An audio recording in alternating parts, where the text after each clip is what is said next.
अस्सलाम वालेकुम नाजरीन, वॉइस ऑफ साउथ एशिया के टी टाइम के साथ मैं हूं आपकी मेज़बान शहला महमूद और मेरे प्रोग्राम में हर हफ्ते मैं आपकी मुलाकात करवाती हूं हमारी शोबिज़ की ऐसी शख्सियात से जिनके बारे में आप जानना चाहते हैं, जिनके बारे में आप सुनना चाहते हैं। तो जनाब, आज जिस शख्सियत के साथ मैं आपका जो है वो मुलाकात करवाने वाली हूँ, उनके बारे में ये कहा जाए तो बिल्कुल बेजाना होगा कि वो प्रैंक इंडस्ट्री जो थी हमारी, जो मज़ाहिया अदाकारी थी और जिसमें हम जिसको कहते हैं कि जी आजकल सब लोग जो है वो अपनी ज़ात में प्रैंक स्टार्स बने हुए हैं, तो वो जो हैं वो उसके बानी माने जाते हैं। और ना सिर्फ उन्होंने एक नई जहत दी थी मज़ाहिया इंडस्ट्री को, एक नया जो था वो एक कॉन्सेप्ट लेकर आए थे मज़ाहिया अदाकारी की दुनिया में। तो जनाब, उन्होंने जो है वो जो काम उस वक्त शुरू किया, अब जो लोग हैं उनको फॉलो करते हैं, उनको कॉपी करते हैं, उनके कॉन्सेप्ट्स को चुराते हैं और जो है वो अपना नाम बनाते हैं। तो बिल्कुल जनाब, अब मैं आपका तारुफ करवाती हूँ हमारी आज की शख्सियत के साथ। हमारी पाकिस्तान इंडस्ट्री की बहुत ही मारूफ शख्सियत, अपनी ज़ात में बहुत बड़े लेजेंड है वो, क्योंकि उनके जैसा कोई अभी तक जो है वो प्रैंक स्टार दोबारा नहीं आया है। तो बिल्कुल जनाब, उनके लिए जो है वो ये कहना बिल्कुल बेजाना होगा कि कॉमेडी की दुनिया में जिसने बजा दिया सबका बाजा, उन्हें कहते हैं हनीफ राजा। अस्सलाम वालेकुम। वालेकुम अस्सलाम। कैसी हैं आप? मैं बिल्कुल ठीक हूँ, आप कैसे हैं? मैं बिल्कुल ठीक है, अल्हम्दुलिल्लाह। और मैंने सही कहा कि आपने तो सबका ही बाजा बजा दिया था। ऐसा डिफरेंट और एक यूनिक आप जो है वो एक कॉन्सेप्ट लेकर आए थे, जो आजकल हम देखते हैं कि लोग प्रैंक स्टार बने हुए हैं, प्रैंक्स कर रहे होते हैं। तो कितना अर्सा पहले आपने ये काम कॉपी कर रहे हैं ना, नकल कर रहे हैं। बिल्कुल बिल्कुल। हाँ, ये देखिए, ये शैला, ये 1996 और 7 के बीच में ये शो शुरू हुआ। और मुझे NTM एक चैनल था जो कि पाकिस्तान का पहला प्राइवेट चैनल था। सबसे पहले तो PTV था जो कि नेशनल चैनल था, स्टेट चैनल था। उसके बाद एक प्राइवेट चैनल आया, उसका नाम था NTM, और उसकी व्यूवरशिप का यह आलम था कि आप पूछे नहीं। इस वक्त सबसे ज्यादा जो हम चैनल्स देखते हैं, जिसको भी आप समझते हैं, उसको 10 से मल्टीप्लाई करते हैं, इतनी व्यूवरशिप। क्योंकि वो एक PTV तो चले सरकारी था, तो उसके बाद एक यूनिक डिफरेंट, और उसमें प्रोग्राम भी बड़े अच्छे अच्छे आते थे। बहुत बहुत अच्छे अच्छे प्रोग्राम और बहुत बेहतरीन चीजें उसमें आती थी।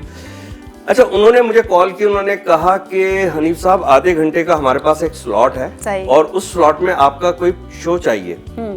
उसी चैनल से उससे पहले एक कॉल आ चुकी थी और मैं कमिट कर चुका था एक खाकों का प्रोग्राम, उसका नाम था चटपटे। तो उन्होंने कहा यार कोई कॉमेडी स्किट्स वगैरह चाहिए। मैंने कहा वो तो मैं कमिट कर चुका हूँ चटपटे के नाम से, नाम भी मैंने रखा था उसका चटपटे। कहने लगे अच्छा फिर क्या हो सकता है। मैंने कहा थोड़ा सा टाइम दे। सोचा मैंने, तो मेरे दिमाग में था ये जो कैमरा छुपा के कैंडिड करके जो प्रैंक्स वगैरह या इस तरह की चीज होती थी, ये मिस्री चैनल्स पे और अमेरिकन चैनल्स पे वो होते थे, लेकिन वो म्यूट होते थे, आवाज नहीं होती थी, एक जैसे होते थे। अच्छा, फिर वो इस तरह के कुछ तो इतने वाहियात होते थे जो हमारे कल्चर, हमारी सकाफत को सूट ही नहीं करते ना, कर ही नहीं सकते, हम सोच भी नहीं सकते। और वो अजीब और गरीब होते थे, और या उसमें थोड़ी सी हैरेसमेंट होती थी। पिस्टल लेके किसी आदमी के पास चले गए, वो डर गया, बाद में वो नकली निकली। मैंने कहा यार ये सब तो अच्छा नहीं है। सिर्फ बेसिक चीज ये थी, कैमरा छुपाना है और मजाक करना है। अब ऐसा हुआ कि एक हम कोई सीरियल कर रहे थे, मुझे याद नहीं आ रहा, सीरियल का नाम याद नहीं आ रहा। तो जो स्टूडियो बॉय था ना, जो चाय वाय पिलाता था, उसकी आदत थी नहीं नहीं नहीं नहीं नहीं नहीं नहीं, वो इतना लाउड हर चीज में बोलता था ना, कैरेक्टर था वो। तो इससे पहले कि वो आप उस पर कोई इल्जाम लगाओगे ना, तो वो पहले से नहीं नहीं नहीं नहीं नहीं नहीं जिसको कहते हैं ना चोर की दाढ़ी, का ऐसे ही था वो। तो सब उससे तफरी लेते थे, मजाक करते थे। अब वो हुआ ये कि सीन खत्म हुआ, चाय आई, तो मुझे एक शरारत सूझी। वो चाय वाय लेकर आया। मैंने कहा यार बात सुन, क्या नाम था उसका, पता नहीं, बबलू पप्पू कुछ इस तरह का नाम था। मैंने कहा यार फर्स्ट कर ले पप्पू। मैंने कहा पप्पू, यहाँ मैंने पैसे रखे हुए थे यार, मेरा वॉलेट था, मैं कपड़े चेंज करने गया था, वो कहाँ गया? और यहाँ तुम्हारे सिवा कोई नहीं नहीं नहीं नहीं नहीं नहीं। और अजीब हो गया, उसकी आंखों में आंसू और रोने लगा। और वो फिर मैंने उठा, अरे नहीं, मैंने कहा बबलू मत, मैं कह रहा हूँ कि भाई मैं मजाक कर रहा हूँ। ये कह रहे नहीं नहीं नहीं नहीं मैंने नहीं करा। उसको फिर समझाया। अच्छा, वो बात को इतना सीरियस ले गया। कैमरामैन भी हमारे बड़े शरारती थे, उन्होंने रिकॉर्ड कर लिया। उन्होंने वो सीन, वो हंस रहे थे सब, तो वो उन्होंने रिकॉर्ड कर लिया और वो हमने देखा, तो सब खूब हंसते थे। एकदम मेरे जहन में आइडिया आया। मैंने कहा यार ये तो पूरा प्रोग्राम है। कि आप किसी के साथ जिस तरह शेर की आमद होती है ना, शायरी वाला शेर, ठीक है ना, तो इसी तरह आइडियाज की भी आमद होती है। मैंने कहा यार ये तो पूरा शो है। उसके बाद वो मेरे जहन में था, मैंने कहा यार एक चीज है कैंडिड कैमरा इस तरह करना, वो कह रहे यार वो तो अमेरिका वगैरह के टाइप की चीज है और यूं सबने मतलब सबने मुखालफत की। अच्छा। उन्होंने कहा नहीं यार ये तो मजा नहीं आएगा, पाकिस्तानी कौम का मिजाज नहीं है कि वो बर्दाश्त करेगी ये इस तरह। मैंने कहा तजर्बा करने में क्या है यार, तजर्बा होता है इसीलिए कि अगर नाकाम हो गया तो कोई बात नहीं, कामयाब हो गया तो सारी जिंदगी का नाम होता है, ठीक है ना। चलो करके देखो, बड़ी बेदिली से उन्होंने इजाजत दी थी। अब मैं टीम वीम को लेके निकला, पहले हमने थोड़ा सा रिकॉर्ड किया, मुझे खुद नहीं अच्छा लगा, फिर दोबारा जाके हमने रिकॉर्ड किया तारिक रोड पर कराची में। हाँ, और फिर जब हमने लाके देखा तो जो वहाँ के हाई अथॉरिटीज थी वो हंस हंस के प्रीव्यू के वक्त ना मुझे याद है अपना बचपन में भी बहुत हंसती थी, मैं शौक से देखती थी आपको। वो अभी तो प्रीव्यू हो रहा था, अभी तो पता ही नहीं था हमने करना नहीं करना, तो वो हंस हंस के बेहाल हो गया, कहने यार कमाल हो गया, वाह वाह, कहने यार ये तो हो सकता है। मैंने कहा भाई पाकिस्तानी कौम में बहुत बर्दाश्त है, बहुत अच्छी कौम है, आप बात सलीके की करेंगे तो क्यों कोई बुरा मानेगा। बिल्कुल। ये शुरू किया, उसके बाद मेरे जहन में एक आइडिया क्लिक किया, मैंने कहा यार अगर मैं गेटअप करके करूं और उसके बाद मैं बताऊं कि यार ये मैं हूं, या लोग वैसे ही पहचान जाएं, तो वो भी हमने एक करके देखा। मैं मलंग बना और अब्दुल्ला शाह गाजी साहब के मजार के वहां पे डांस वांस करके, और हाँ वहाँ मलंग क्या करते हैं मजारों पे कि खामखा किसी के गले में भी ना जाके हार डाल देते हैं, फूलों का कंठा डाल देते हैं, पैसे मांगते हैं। वो समझता है कि यार शायद मेरी कोई दुआ या मुराद पूरी होने वाली है, तो ये मलंग के जरिए बताया जा रहा है मुझे, तो वो उनको पैसे वैसे भी देता है। ये मैं ऑब्जर्व कर चुका था, मैंने यही कैरेक्टर किया, उसको एडिट करके अब हौसला बढ़ गया, जब पहले अप्रूवल मिल गया ना कि यार अच्छा है, एंजॉय किया लोगों ने, तो जरा मैं मोटिवेट हुआ, वो बना के देखा। फिर मेरे जहन में अब तो वो ख्यालात की आमद होना शुरू हो जाती है ना अल्लाह की तरफ से। मैंने कहा यार किसी आर्टिस्ट के साथ करके भी देखते हैं। मैंने कहा मैं अकेला कितने करूंगा, किसी और को भी लेते हैं। फिर मैंने ये बात सज्जाद अली सिंगर जो है हमारा, मैंने सज्जाद को बोला, अच्छा सज्जाद खुद भी बहुत क्रिएटिव है और हमारी इस तरह की बात और डिस्कशन होती थी, आइडियाज डिस्कशन वगैरह, तो मैंने कहा यार सज्जाद ऐसा करते, मेरा ये जहन में आइडिया है, सुनता रहा, फिर कहना किसी को बताना नहीं, मजाक कर रहा है या बोलेगा बहुत बुरा है, कहना बहुत अच्छा आइडिया है। और सज्जाद अली ने कोऑपरेट किया, उसको काला वाला रंग करके टोपी लगा के उसको हेयर पिन्स और वो जो इजारबंद बेचते हैं ना मार्केट में, कराची लाहौर में सब मार्केटों में होता है, इस्लामाबाद वगैरह में भी, हमने वो बनाया सज्जाद को। और अभी मुझे किसी ने गिफ्ट किया एक क्लिप, उसके पास था, उसकी लाइब्रेरी में महफूज होगा VHS की टेप पर, तो वो मेरे फेसबुक पेज और यूट्यूब चैनल हनीफ राजा पे आप लोग देखेंगे, देखिएगा, एंजॉय करेंगे। तो सज्जाद को वो बनाया एक फैमिली, वो उस क्लिप में देखिएगा, एक फैमिली जो है वो एक खातून है, उनकी 3 बेटियां हैं, वो शॉपिंग कर रहे हैं क्लिफ्टन पर, क्लिफ्टन के मॉल में, और सज्जाद, उनकी अम्मी कह रही हैं, सज्जाद करीब हो गया, माइक तो सज्जाद के लगा हुआ था, ठीक है ना, तो अब ऑडियो कैसे आएगी, दूसरे की आवाज कैसे आएगी, एक टेक्निकल प्रॉब्लम ये था। तो ऐसे में क्या होता था कि जो हमारा कैरेक्टर होता था जिसके माइक वो जरा करीब हो जाता था, तो उसकी आवाज कैच करे माइक। वो इतनी, ये बात बता रहा हूँ 1997 की, 96-97 की, उस वक्त टेक्नोलॉजी इतनी नहीं थी और फिर हमारे पास फैसिलिटीज भी कम थी और हमारा बजट भी कोई नहीं था। बिल्कुल। वो आंटी कह रही है भाई मुझे सज्जाद अली लग रहा है। अच्छा। बेटियां कह रही है आंटी अम्मी सज्जाद अली क्या यहाँ हेयर पिन और नाड़े बेचेगा? वो कह रही नहीं सज्जाद अली है। वो जब ये कश्मकश और लोगों के दरमियान भी फिर मैं सामने आया, अभी हमारा शो ऐसा कोई मकबूल नहीं हुआ था, ये दूसरा एपिसोड था या पहला था शायद। फिर मैं आया तो लोग मुझे तो जानते थे स्टार्टअप कॉमेडी की वजह से, स्टेज ड्रामों की वजह से, तो उन्होंने कहा तो हनीफ राजा है ना आप? तो मैंने कहा जी जी जी। मैंने कहा क्या हो गया? कहने ये ऐसा ऐसा हुआ है। मैंने कहा हमारे कैरेक्टर हैं। कहने अच्छा। मैंने कहा आंटी जीत गई, आंटी ने सही पहचाना ये सज्जाद अली हैं। तो कहने की अरे ये क्या हुआ? मैंने कैसे लग रहे हैं? ये बहुत काले लग रहे हैं। मैंने कहा तो किया हमने। वो उनके रिएक्शन भी हमारे पास हैं। वो कितना क्यूट सीन होगा। वो जब चला है तो 100 दफा तो वो उस वक्त रिपीट हुआ होगा। फिर अब वो क्लिप किसी ने मुझे गिफ्ट किया, भेजा वहां से, VHS का है वो, क्वालिटी के लिए माजरत, लेकिन किसी ने भेजा। मैंने कहा चलो यार सबको दिखाएंगे जो फैंस हैं इनके, सज्जाद अली के भी, मेरे भी, या हमारे कैसा। और देखिए वो उस वक्त का ये जो आपका वो वाला ये वाला जो कॉन्सेप्ट था, मतलब आप हमें किस्सा बता रहे हैं ये 1997 का, मतलब 1997 के अंदर ये वो कर चुके थे, जो अब हम देख रहे होते हैं सोशल मीडिया पे वीडियोस आ रही होती है, मतलब नॉट ओनली इन पाकिस्तान, मैं बाहर के लोगों की भी बात कर रही हूँ। अच्छा, मैं इसमें एक चीज क्लियर करूं शैला, ये जो है ना, ये जितना फॉर्मेट है गेटअप करके सेलिब्रिटी से प्रैंक करवाना, उसका गेटअप करवाकर, ये तमाम चीजें और ऑडियो के साथ मजाक वगैरह, ये पब्लिक से, ये सारे मेरे क्रिएट किए हुए, मेरी क्रिएशन है। इसमें कोई क्लेम कर ही नहीं सकता। तभी तो हमने कहा प्रैंक के बानी। कोई और क्लेम नहीं कर सकता कि ये हमने किया। तो ये पाकिस्तान में भी सब लोग कर रहे हैं, चैनलों पे होता रहा, फिर अब वो सोशल मीडिया पे, यूट्यूब पे हो रहा है। अच्छा, अब अफसोस इस बात का है कि एक तो चोरी कर रहे हैं, ऊपर से नाम नहीं बता रहे।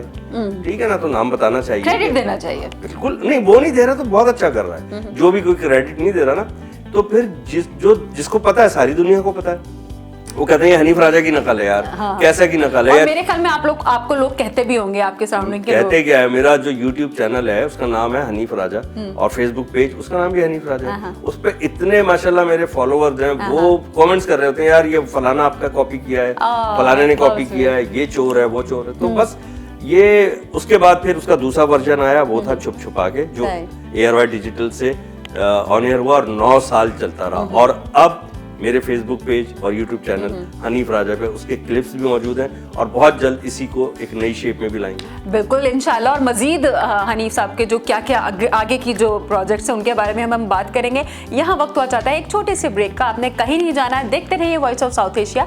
हम यूं गए और यूं वापस आए।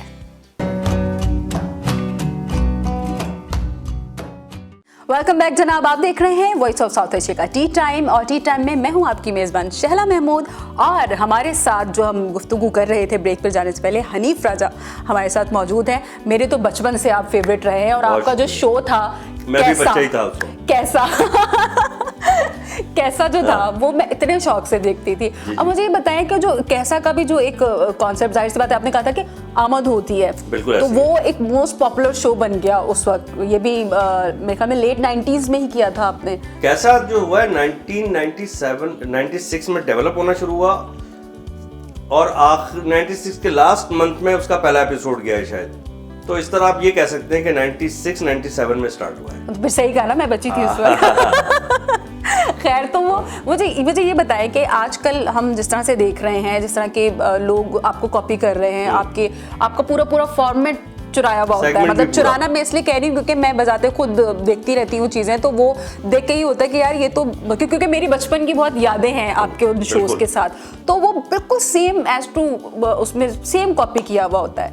तो जाहिर सी बात है, एक आपकी वो प्रोडक्ट थी, आपकी इवन के कॉन्सेप्ट्स भी वही होते हैं, समटाइम्स तो एपिसोड भी वही वाला होता है कि जो आपका सेम था वही उसको उन्होंने गेटअप करके वो बनाया हुआ था। तो आपको ये, मतलब ये चीज, आप इस चीज को किस तरह से लेते हैं? देखिए, अच्छा सवाल है शैला। इसका जवाब ये है कि अगर एक तो मैं तो नहीं समझता अपने आप को किसी काबिल, लेकिन नकल की जाती है किसी काबिल आदमी, ठीक है, एक बात। दूसरी बात ये कि एक नकल होती है, एक इंस्पिरेशन होती है, और अपने से बड़े की या अपने से सीनियर से इंस्पिरेशन लेना कोई बुरी बात, बिल्कुल बुरी बात सबने लिए। आप कोई नाम उठाएं, और हर इंसान का कोई ना कोई आइडियल होता है उसकी फील्ड में, वो उससे इंस्पायर होके वो अपना कोई काम शुरू करता है, और फिर वो उसका नाम भी लेता है और बताता है, ठीक है ना, क्रेडिट देता है, अच्छा लगता है। और वो ना भी दे तो लोगों को तो पता होता है ना। अब इन लोगों ने क्या किया, प्रैंकस्टर, उसमें 1-2 लड़के हैं, एक वो करते हैं। मैं क्योंकि एक्टिव नहीं था सोशल मीडिया पे, और मेरा कोई इतना रुझान भी नहीं था, दिलचस्पी नहीं थी, क्योंकि हमने टीवी इतना किया कि मुझे लगता था कि ये जरा छोटा मीडियम है, उसके सामने कोई फायदा नहीं है इतनी मेहनत करने का। छोटा बड़ा कोई नहीं होता, लेकिन मुझे लगता था इसमें कोई फायदा नहीं है। मगर आहिस्ता आहिस्ता सोशल मीडिया की ताकत बहुत ही स्ट्रांग हो गई, इसमें कोई शक नहीं है, और हमें मानना पड़ा कि नहीं, इसकी ताकत है। सोशल मीडिया बहुत पावरफुल है। मगर हुआ ये कि इसका फायदा वो लोग उठा गए जो इतने लायक नहीं थे, लेकिन वो बस घुस गए और दिन रात उन्होंने उस वक्त किया। सोशल मीडिया पे कंटेंट तो चाहिए होता है, बिल्कुल। उन्होंने कहा यार सबसे अच्छी चीज तो ये कि जो हिट कंटेंट है उसी को कॉपी कर ले, चुरा ले उसको, चुरा ले, ठीक है ना, चुराना ज्यादा बेहतर वर्ड होगा। उन्होंने हशर कर दिया, और मान भी नहीं रहे, लेकिन जो मानता नहीं फिर वो जलील बहुत होता है, क्योंकि लोगों को लगता है यार ये सिर्फ ढीठ नहीं है, ये बेगैरत भी है। ठीक है ना। एक तो वो हनीफ राजा की कॉपी कर रहा है और बता भी ना। शफात अली जो हैं हमारे बहुत अच्छे होस्ट हैं, जो मिमिक्री भी बहुत अच्छी करते हैं, मेरे दोस्त भी हैं। तो शफात ने एयरवाई पे उसका इंटरव्यू किया कि भाई आप ये बताएं कि ये तो हनीफ राजा का कॉन्सेप्ट है, तो आपने क्या नया किया इसमें, न्यू क्या है? तो वो कहने लगे साहब जो धड़ल्ले बहुत नकल किए उसने बहुत छापा है, ठीक है ना। तो वो कहने लगे कि भाई मैंने सिंगापुर में जाके ये नई चीज ये है। अब वो शफात ने तो उस वक्त कुछ नहीं कहा। जब मेरी मुलाकात हुई उसने कहा यार हनीफ भाई वो तो बाकायदा बेगैरती से ये कह रहा था। मैंने कहा यार तुम उससे ये कहते, मेहदी हसन साहब का गाना जो है अगर कोई जाके सिंगापुर या हॉलैंड में गा देगा तो वो उनका हो जाएगा या मेहदी हसन साहब का ही रहेगा। जो बात है, ठीक है ना, वो तो मेहदी हसन साहब का रहेगा। ऑब्वियस सी बात है, जो प्रोडक्ट जिसकी वो तो कदर स्टूपिड जवाब था उनका। फिर वो कुछ जानते भी नहीं है काम, उनको ये सेंस नहीं है, और क्योंकि बहुत अंदर से गिल्टी हैं तो वो नाम भी नहीं ले रहे होते। अब वो जलील हो रहे हैं बाकायदा, क्योंकि जब से सोशल मीडिया मेरा शुरू हुआ सही, तो उस पे मेरे पेज हनीफ राजा और यूट्यूब चैनल हनीफ राजा पे, फेसबुक पेज हनीफ राजा पे वो जब आ रहे हैं ना सेगमेंट्स, फिर पता चलना शुरू हो गया। सही नहीं वो तो मेरी टीम ने बनाया इसलिए था ये मेरा जो सोशल मीडिया पेज तो था। आपको नहीं लगता आपने देर नहीं कर दी सोशल मीडिया पे? देर कर दी। देखें शहना, बात यह है कि जो आदमी समंदर में तैरता रहता है ना, तो उसको स्विमिंग पूल तक लाने में टाइम लगता है। क्या गहरी मिसाल दी है हनीफ साहब। फिर आपको उसका प्लेजर बताना पड़ता है, या स्विमिंग पूल की कोई ऐसी अफादियत हो जो या तो समंदर के बराबर हो या समंदर से बड़ी हो या उसके आसपास हो। सही। तो इस वजह से मैंने कहा यार सोशल मीडिया पे क्या होगा, हमें माशाल्लाह सब लोग पहचानते हैं, जानते हैं। हम जो मैं काम कर रहा हूँ, मैं शोज कर रहा होता हूँ जिसमें मेरी कंपेयरिंग भी होती है, कॉमेडी भी होती है, होस्टिंग भी कर रहा होता हूँ, तो वो ये सब चीजें हो ही रही है ना, टीवी पे कर रहा हूँ, सब कुछ हो रहा है। लेकिन फिर मेरी टीम ने कहा कि नहीं देखिए करना चाहिए। इवन अगर आप फ्रेश नहीं कर रहे तो आपके जो पुराने सेगमेंट्स हैं, बिल्कुल, जो सब लोग चुरा चुरा के खूब पैसे भी बना रहे हैं, चले बनाए, कोई बात नहीं, तो लंगर है मेरा काम। ठीक है ना, खाते रहे लूटते रहे, कोई बात नहीं। लेकिन भाई आप माने तो सही, अब आप जलील होंगे फिर जब नहीं मैं किसी, देखिए मेरे सामने जो दो लोग थे ना जब मैं आया हूँ, मोइन अख्तर साहब और उमर शरीफ, बिल्कुल, ये दो बड़े नाम थे, बेहतरीन। और आप उनको क्रेडिट देते होंगे अगर आप उनका कुछ कॉपी कर रहे हैं। मैं वही बात कर रही हूँ। देखिए कॉपी नहीं कहेंगे, इंस्पिरेशन थे ना। मैंने इनकी टेप्स देखी, मैंने शोज देखे, फिर जब मैं खुद करने लगा उस वक्त भी मैं सीखता था। तो हमने कहीं ना कहीं शऊरी लाशऊरी तौर पर मोइन अख्तर साहब से, उमर शरीफ साहब से मैंने सीखा, और मैं तो मतलब हमेशा एडमायर करता हूँ, और हम तो कोशिश करते हैं कि यार कहीं उनकी नकल कर पाए, लेकिन वो तो उन्होंने ऐसा काम कर दिया उनकी नकल भी मुश्किल है। तो आप मानेंगे तो आप खुद बड़े आदमी बनेंगे, और आपको फिर कल आपकी नकल हो रही होगी। अब मेरे वहम गुमान में भी नहीं था कि मैं ये कैसा का आइडिया इस तरह अचानक डेवलप हो जाएगा। फिर वो एयरवाई पे चला छुप छुपा के नाम से। अब वो पता नहीं कितने प्रोग्राम आते रहे और चलते रहे लोगों के। अभी जैसे हमारे भाई साहब जिक्र कर रहे थे, इंडिया में MTV बकरा में वो कॉपी हुआ पूरा, साइरस था उसका होस्ट, इंडियन होस्ट है वो, कि वो जी हाथ हिला दें, कैमरा सामने, अरे पूरा बना दिया, पूरा सेगमेंट वो होता था। स्टार प्लस पे आता था छुपा रुस्तम, एक सरदार जी करते थे, ठीक है ना। अब वो एक हमारा मसला ये था कि उनके हमारे पाकिस्तानी केबल पे तो उनके सारा प्रोडक्ट नजर आ रहा होता था, लेकिन हमारा प्रोडक्ट हमारा नहीं जाता था ना, वो चलता ही नहीं, बैन है अभी तक इंडिया में, हमारी कोई चीज नहीं चलती, कोई सॉफ्टवेयर। ये तो अल्लाह भला करे सोशल मीडिया का, कैसे सब पता चल जाता है, ठीक है, दूध का दूध पानी का पानी हो जाता है। तो वहां पे जब ये चलना शुरू हुआ मेरा छुप छुपा के, और फिर ये स्टार प्लस पे आया छुपा रुस्तम, तो जो सेगमेंट मैं इस हफ्ते करता था, अब वो लोग जो हैं उनके पास तो वो डिशेज और डिकोटर और पता नहीं क्या क्या बॉक्सेस वगैरह थे, वो सारी दुनिया का कंटेंट देखते थे, पाकिस्तान का भी देखते थे। बिल्कुल। मैं हर दफा नोट करता था, 1-2 हफ्ते बाद वो आ रहा होता था कि वही जो आपने अच्छा, कर दिया। मैं आपको आपके इल्म में पता नहीं है या नहीं, मैं कराची स्कूल ऑफ आर्ट से भी पढ़ा हुआ हूँ, और मैं पेन वर्क करता था, स्केचेस बनाता था। अच्छा। और मैं इमरान डाइजेस्ट में भी बनाता था। क्या बात है, इमरान सीरीज जो आती थी? नहीं, इमरान डाइजेस्ट, इमरान सीरीज अलग चीज थी। तो जब ये मैंने प्रैंक जब मैं शो बिजनेस में आ गया, फिर ये प्रैंक, तो उस वक्त जब मुझे ये नहीं पता था मैंने आर्टिस्ट बनना है, क्या बनना है, उस वक्त मैं एक मजाक अपने दोस्तों के साथ करता था। वो कहते थे यार मेरा स्केच बना, उसको सामने बिठाता था, उसके 15-20 मिनट जाया करने के बाद उसको होता था ये देखो, और वो बंदर बना हुआ होता था। ये मैंने प्रैंक किया और एक कैरेक्टर है तौफीक, उनसे करवाया ये प्रैंक। सही। मैंने थोड़ी देर के बाद देखा, जब ये ऑन एयर हो गया एयरवाई डिजिटल पर छुप छुपा के, मैं कुछ दिनों के बाद मैंने देखा, हफ्ते 2 हफ्ते के बाद वो इंडिया के किसी चैनल पे चल रहा था, वही कॉपी पूरा एक सब चैनल था इंडिया का, सब चैनल याद है, सब याद है, उस पे चल रहा था। मैंने कहा यार ये देखें सब, और बहुत सारे तो अब क्या कर सकते हैं। लेकिन कम से कम जो पाकिस्तान के लोग हैं, जैसे एक बहुत अच्छा लड़का है, वो मुझे अच्छा लगता है, इज्जत करता है और वो एतराफ करता है, वो है यासिर शामी, वो खुद भी बहुत मशहूर है, ठीक है ना। वो उसने जो प्रैंक्स किए, वो कहता है उस्ताद जी मैं आपकी नकल करता हूँ, तो उस पर प्यार आता है। मैं बोलता हूँ नहीं नकल वकल क्या यार, तुम्हारा अपना टैलेंट है, तुम कर रहे हो, इंस्पिरेशन तो सभी बिल्कुल, इंस्पिरेशन तो कहीं ना कहीं से कोई ना कोई ले रहा होता है। अच्छा मुझे ये बताएं हनीफ कि आप जाहिर सी बात है बड़े हो रहे थे, बचपन में थे जब सब लोग डिसाइड कर लेते हैं कि जी हमने ये बनना है, तो आपने कभी ऐसा सोचा था कि आपको ये मतलब मज़ाहिया अदाकारी में और इसमें भी एक डिफरेंट जॉनरा आप लेकर आएंगे, तो ऐसा कुछ प्लान किया था या बस आ गए थे? बिल्कुल नहीं, कतई तौर पर। अच्छा, और फैमिली में दूर फैमिली में तो देखिए हर फैमिली का ना एक टिपिकल एक आइडियल वो होता है कि बेटा डॉक्टर बने, इंजीनियर बने, पायलट बने। लड़की है तो डॉक्टर, लड़का है तो इंजीनियर, नहीं? ठीक है। अब हालांकि इसमें से इसी पेशे के बहुत सारे लोग बेचारे मारे भी फिर रहे होते हैं।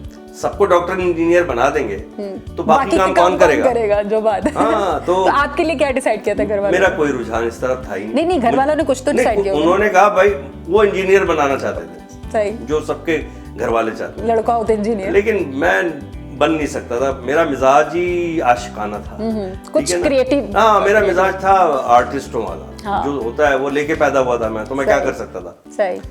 मेरा ये था कि मैंने कहा भाई मैं बनूंगा कमर्शियल डिजाइनर आर्टिस्ट, जो होते हैं, जो एडवर्टाइजिंग एजेंसी वगैरह में कमर्शियल डिजाइनिंग होती है, या टीवीसीज जो बनते हैं। हाँ, टीवीसीज बनते हैं, नहीं टीवीसीज नहीं कह सकते उसको, वो जो आर्ट वर्क होता है ना वो कमर्शियल डिजाइनिंग होता है, ठीक है। टीवीसी तो टेलीविजन कमर्शियल। तो आपको जो है वो स्केचिंग का शौक था? वो मेरा डिपार्टमेंट, मेरा शौक वो था। अभी भी जब मुझे फुर्सत होती है मैं करता हूँ। स्केचिंग करते हैं? हाँ, बिल्कुल करता हूँ। और ये पता नहीं होता बहुत सारे लोगों का, उनके अंदर ना इससे एनर्जी डेवलप होती है। मैं सलीम खान साहब का इंटरव्यू सुन रहा था, सलमान खान के फादर का, तो उन्होंने बताया कि सलमान भी बहुत अच्छी पेंटिंग करता है, सलमान खान, तो ये अपने अंदर होता है एक।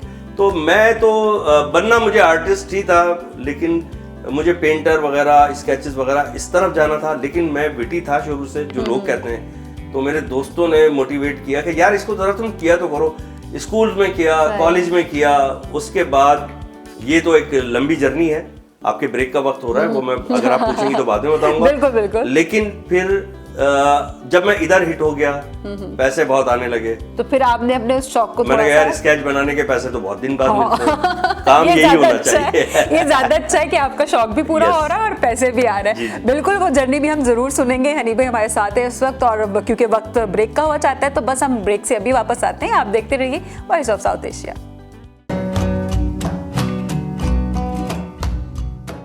वेलकम बैक जनाब, आप देख रहे हैं वॉइस ऑफ साउथ एशिया का टी टाइम, और हमारे मेहमान हैं हनीफ राजा, और हम बात कर रहे थे आपके प्रैंक्स की। तो हनीफ मुझे ये बताएं कि आप लोग जाहिर सी बात है छुप छुपा के कर रहे होते थे काम, और ऑडियंस जो होती थी आपकी उसको नहीं पता होता था कि ये कैरेक्टर में है। तो ऐसा कभी हुआ कि मार पड़ी हो, चपेड़े लगी हो कभी? बहुत और बड़ा सच्चा वाकया बताऊंगा, और मेरे साथ ही हुआ। अच्छा, ये जो कैसा प्रोग्राम का नाम रखा था ना मैंने, ये इसलिए रखा था किसी के साथ प्रैंक करें और उसके बाद बोले कैसा, ठीक है ना। तो कैसा लगा भी लंबा लगता था हमें, तो मैंने उसको शॉर्ट कर दिया। कैसा था, मैंने उसके आगे 3 डॉट्स भी होते थे और एक वो निशान होता था, एक्सक्लेमेशन मार्क होता था। कैसा फिर बड़ा कॉपी किया। एक जिस चैनल पे आप काम करती थी वहां भी कैसा दिया, और ये करमुल्ला घुमरो मुझे बता रहा था, ठीक है ना, वो बताते थे। खैर, तो एक दफा गेटअप करके, मैं गेटअप वाला करता था ना, उस सेगमेंट का नाम होता था भेस बदल के, होता था कैसा प्रोग्राम में सेगमेंट होता था भेस बदल के। अब हम गए Cantt railway station, Karachi Cantt railway station, और वहां पे हमने कहा कि यार मुझे कुली का गेटअप करना है, और दाढ़ी वाड़ी लगेगी, कलर वलर लगेगा चेहरे पे, फिर पहचाने नहीं कि ये हनीफ राजा है। तो कहाँ किससे परमिशन लेनी है? उन्होंने कहा स्टेशन मास्टर से ले लें। हम चले गए, उन्होंने कहा हाँ ठीक है कर लें। अब मैं वो कर रहा था, कलर चेहरे पे लगा हुआ, दाढ़ी, और अजीब एक चोर जैसी शक्ल, वैसे है नहीं मेरी, ठीक है ना, वो सब करके अब मैं टिकट ब्लैक कर रहा हूँ, कुली जो करते हैं ना स्टेशनों पे, पाकिस्तान में, वो मैं रेलवे स्टेशन पर टिकट ब्लैक कर रहा हूँ। कहीं सच्ची में पुलिस तो नहीं आ गई? अब वही होगा जो आप सही समझ रहे हैं। थोड़ी देर बाद एक इतना बड़ा हाथ इधर आया, मैंने यूं देखा तो उंगलियां यहाँ तक आ रही हैं। मैंने कहा यार ये इतना बड़ा हाथ किसी पुलिस वाले का ही हो सकता है। मैंने यूं घूम के देखा था, उसने गुद्दी से पकड़ लिया। ओए की कर दो पे है। और वो हमारे कैमरामैन वगैरह भी बेचारे साथ साथ, एक तो भाग गया पानी वानी पीने के बहाने, वो पानी का तो बहाना कर रहा है, उसका कोई और मसला हो गया होगा इसीलिए भाग गया पुलिस देख के। ठीक है ना। दूसरा एक हम मेरे साथ ही हो गया। अब मैंने कहा क्या मसला है, कहने लगे नहीं थाने में चल के बात होगी। थाने में चल के वो जाहिर सी बात है आपको पहचान नहीं। अब जैसे ही थाने लेकर गए ना, वो एसएचओ तो उसने क्या, वो कह रहे सर ये ब्लैक कर रहा था, और सबने 2-2 3-3 मेरे लगा दिए। धाड़ धाड़ धाड़। Oh yes. तो आपने थाने तक जाते हुए तक नहीं, मैंने कहा यार वहां पहुंचूंगा, वो सुनने को तैयार नहीं था ना कोई बात। मैंने कहा एक्सक्यूज मी, मैंने कहा जब पहुंचूंगा तो इसको बता दूंगा कि यार ये मसला है भाई, मैं यूं। अच्छा वो खासे उजट से थे वो जिन्होंने पकड़ा था, तो मैंने कहा यार इसको क्या बताऊं, इसके ऑफिसर को बताऊंगा। तो खैर वो पहुंच के वो ऑफिसर ने भी 2 लगा दिए। अरे मैंने कहा भाई मैं हनीफ राजा हूँ। वो फिर वो कह रहे हैं सब ऐसे ही बोलते हैं, ठीक है ना, पिटाई के बाद। तो मैंने कहा नहीं ये देखो, फिर मैंने कलर उतार के दिखाया जो फेस पे लगा हुआ था ना मेकअप का। मैंने कहा ये देखो ब्लैक, वो था जो शेडो होता है, क्या होता है, ठीक है ना, वो मैंने दिखाया। मैंने कहा भाई ये है पाउडर वाउडर जो था। तो फिर वो एसएचओ तो जाहिर है समझदार आदमी था, वो कहने लगा क्या रोको। उसने कहा हनीफ भाई ये क्या किया आपने यार, हंस भी रहा है वो, कह रहा है क्या किया क्या आपने। मैंने कहा यार ऐसा मेरा प्रोग्राम कैसा, हाँ मैं देखता हूँ यार। मैंने कहा उसका सेगमेंट कर, अरे यार कहने आपको पहले बताना था ना, और मार खा ली। मैंने कहा भाई मुझे क्या बता, हमें पता चला स्टेशन मास्टर से ले लें आप, परमिशन हो जाता है। कहने नहीं हनीफ भाई यहाँ थाने से लेनी होती है, जो स्टेशन होता है ना उसमें, रेलवे स्टेशन में, तो उससे लेनी होती है। मैंने कहा यार उसने गाइड ही गलत किया तो उसे तो पिटाई करवा दी। तो वो खैर बेचारे फिर उन्होंने बहुत माजरत की, लेकिन गलती तो हमारी थी। फिर हालांकि नादानिस्ती में हुई थी लेकिन थी हमारी। फिर वो चाय वाय बिस्किट विस्किट आ गए। फिर उसने असल बात बताई, उसने कहा वो मसला ये है कि हमारी हाई ऑफिशियल्स ने सख्ती की हुई है और एंटी ब्लैक टिकटिंग एक कैंपेन चल रही है, और उस दौरान हम टिकट ब्लैक करने पहुंच गए। जाहिर सी बात है, फिर तो वो अपना कर्तव्य निभा रहे थे ना। फिर तो जरूरी था। फिर तो जरूरी था। खैर अच्छा, मुझे आपका एक और शो भी था अंदर की बात, राजा के साथ। हाँ राजा के साथ जो था, तो वो उसका लिखते भी आप ही थे सब। वो अंदर की बात राजा के साथ आज टीवी का शो था और माशाल्लाह बड़ा सक्सेसफुल रहा। और हमारे ex prime minister Imran Khan साहब भी उसमें गेस्ट थे, शेख रशीद साहब, और मैं किस का नाम लूँ यार, एक बड़ी लंबी फहरिस्त है, मुझे याद भी नहीं है।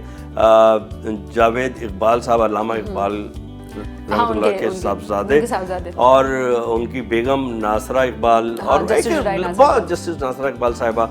एक लंबी फहरिस्त, बड़े इलीट किस्म के उसमें गेस्ट होते थे। कॉन्सेप्ट ये था, एक लेबॉर्ट्री थी, ये भी मेरा कॉन्सेप्ट था। एक लेबॉर्ट्री थी, उस लेबॉर्ट्री में हम दिखाते थे कि एक्सरे निकला है, उनके दिल में क्या है, दिमाग में क्या है।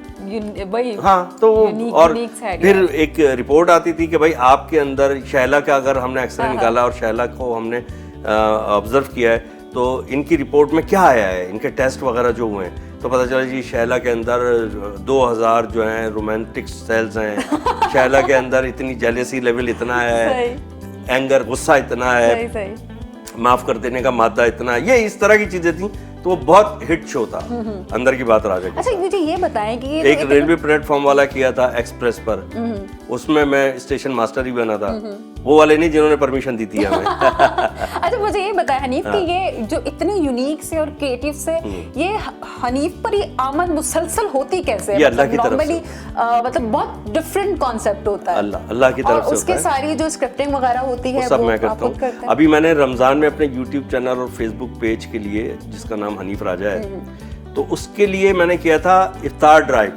वो हुआ ऐसे कि मैंने माशाल्लाह 2 साल पहले नई गाड़ी निकलवाई थी, फॉर्च्यूनर। तो उस वक्त मेरे बेटे ने कहा कि हम लोग कल ना अपनी इफ्तार ड्राइव करेंगे। वो IBA में जब पढ़ रहा था, अब तो माशाल्लाह ग्रेजुएट हो चुका है। तो मैंने क्या करोगे, कहने लगा इफ्तार ड्राइव करेंगे, मतलब बांटेंगे। मुझे नाम अच्छा लगा, यही बैठा था यहाँ डाइनिंग टेबल पे, वो खाना वाना खा रहा था, रात को सहरी कर रहा था, और मैं उधर सोफे पे बैठा चाय वाय पी रहा था। मैंने कहा यार एक काम करते हैं। फिर मैंने एक आइडिया डेवलप किया, शॉर्ट करके बता रहा हूँ आपको। आइडिया ये था कि असर से लेके मगरिब तक यानी इफ्तार तक मेरे साथ एक गेस्ट है जो मोस्टली नातख्वां हैं या कवाल हैं, और वो मेरे साथ हैं, उनसे बात भी हो रही है, कवाली भी सुन रहे हैं और गाड़ी चल रही है मेरी, ड्राइव कर रहा हूँ मैं, पूरे शहर में घूम रहे हैं असर से लेके मगरिब तक के दौरान। फिर जब इफ्तार का टाइम आया तो हमने इफ्तार ड्राइव भी किया, यानी इफ्तार बांटा भी, और वैसे भी गाड़ी वाली ड्राइव, इफ्तार ड्राइव मेरे साथ हो रही है उनकी। और जब मगरिब का वक्त आया तो हम किसी मस्जिद के पास रुके और हमने खजूर और पानी से इफ्तार की, खत्म। और फिर घर गए। हाँ, 10-12 मिनट 15 मिनट का ये एपिसोड होता था। तो मेरी कोशिश ये होती है आप 4-6 महीने बाद एक काम करें, लेकिन ऐसा करें जो यूनिक हो और थोड़ा सा डिफरेंट हो। फिर दोबारा बोलूंगा कि वो नकल ना करें, इंस्पिरेशन जरूर लें, लेकिन देखिए ना, कहाँ जब हम देखते थे 50-50 माजिद जहांगीर, इस्माइल तारा साहब, माजिद जहांगीर साहब, इस्माइल तारा मरूम भाई, उनके साथ प्रैंक भी किया हुआ है, वो भी मेरे YouTube channel, Facebook page Hanif Raja पर है, आप देखें बहुत कुछ है कि हनीफ ने जो है उनके साथ प्रैंक नहीं किया। सब हैं, जुनैद जमशेद के साथ 2-3 दफा किया, मेरा बहुत अच्छा दोस्त था, अल्लाह उसकी मग़फ़िरत फरमाए। अमजद साबरी के साथ किया, अल्लाह उनकी मग़फ़िरत फरमाए, जो हयात हैं अल्लाह उनको और हयाती दे।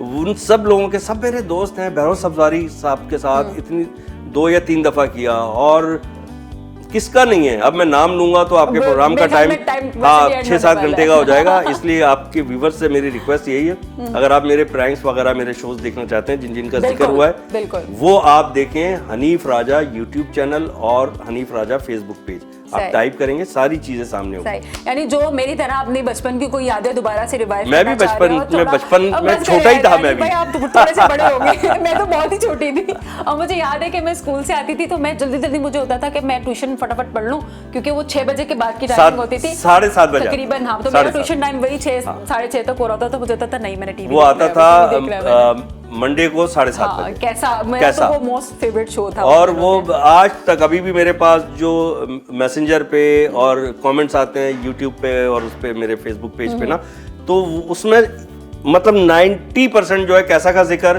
कैसा की बातें। हम जब गली में अपने घर में घुसते थे तो कैसा की आवाजें आ रही होती थी हर घर से, और सिर्फ कराची से नहीं, पूरे पाकिस्तान से, और सब एंजॉय करते थे, बहुत एंजॉय करते थे, पूरी फैमिली बैठ के देख रही है। और मैं कोशिश करूंगा, लोगों की फरमाइश है, अभी तो आप जो पहले वाले आप देख चुके हैं उनको दोबारा से मेरे फेसबुक पेज और यूट्यूब पे एंजॉय कीजिएगा, लेकिन मैं वादा करता हूं कि जैसे ही वक्त मिलेगा, अब माशाल्लाह मैं और ज़्यादा बिजी हो चुका हूं, अपना बिजनेस भी कर रहा हूं, तो मैं कोशिश करूंगा कि उसको नए सिरे से शुरू किया। बिल्कुल, और जाहिर सी बात है कि जो क्रिएटिव आमद जो है वो हनीफ राजा को आती है, वो किसी और को तो नहीं आती होगी ना। दूसरी बात ये कि अगर आपको कोई इस तरह बैठे चलते कोई क्रिएटिव आइडिया आए तो यकीनन जरूर उस पर अमल करें, क्योंकि बहुत जरूरत है अच्छे कंटेंट की। हाँ, नहीं, मैं इसमें एक चीज की इजाफत करना चाहता हूँ, छोटी सी। मैं देखें, खाना पूरी के लिए मैं कुछ नहीं करना चाहता, ये मेरा मिजाज है। जब मैं स्केचेस बनाता था, मैं जब वो पेंटिंग वगैरह करता था, उस वक्त भी मैं कोई एक डिफरेंट चीज लाता था, मेरी सेटिस्फेक्शन उसमें होती है। अब आप एक रूटीन की चीज आप बना देंगे और रूटीन वो देखेंगे भूल जाएंगे, तो अगर क्वालिटी बहुत अच्छी होगी तो मैं नया कैसा भी आपको दिखाऊंगा। बिल्कुल, चले जी, आज जो है वो हम वादा लेते हैं हनीफ राजा से कि दोबारा से जो है वो कैसा को रिवाइव करके दोबारा से, और वो हम बहुत जल्द फिर वादा करते हैं, हम बहुत जल्द स्क्रीन वादा इंशाल्लाह, कैसा नहीं तो कैसा जैसी कोई और चीज सही। बिल्कुल, लेकिन कैसा रखिएगा उसमें। अच्छा, कैसा भी रखेंगे, चलें, ठीक है। चले जी, बहुत शुक्रिया हनीफ साहब, आपका बहुत शुक्रिया शैला, आप तशरीफ लाए, बड़ा एंजॉय किया हमने, और मेरी तो बचपन की बहुत सारी यादें दोबारा से ताजा हो गई। तो बिल्कुल जनाब, अब आपने इतनी दफा अपने आप को बच्चा बताया कि मुझे लग रहा है मैं कोई 100-200 साल का हूँ। नहीं, लेकिन देखिए आप अभी इतने ही फिट है माशाल्लाह से, अल्लाह पाक आपको ऐसे ही फिट रखे, और ऐसे ही आप जो है वो सबके चेहरों पे मुस्कुराहटें बिखेरते रहें, और अल्लाह आपको लंबी जिंदगी दे, और ऐसे अच्छे क्रिएटिव आइडियाज को जो है वो ऑन कैमरा लाने का ऐसे आपको मौका भी मिलता रहे। तो बिल्कुल जनाब, इंशाल्लाह अगले एपिसोड में ऐसे ही किसी आपकी फेवरेट सेलिब्रिटी के साथ हम आपकी मुलाकात करवाएंगे यहाँ, क्योंकि वक्त जो है वो खत्म हुआ जाता है मेरे प्रोग्राम का। तो मुझे और हनीफ राजा को दीजिए इजाजत, अपना बहुत सारा ख्याल रखिएगा, अल्लाह निगहबान।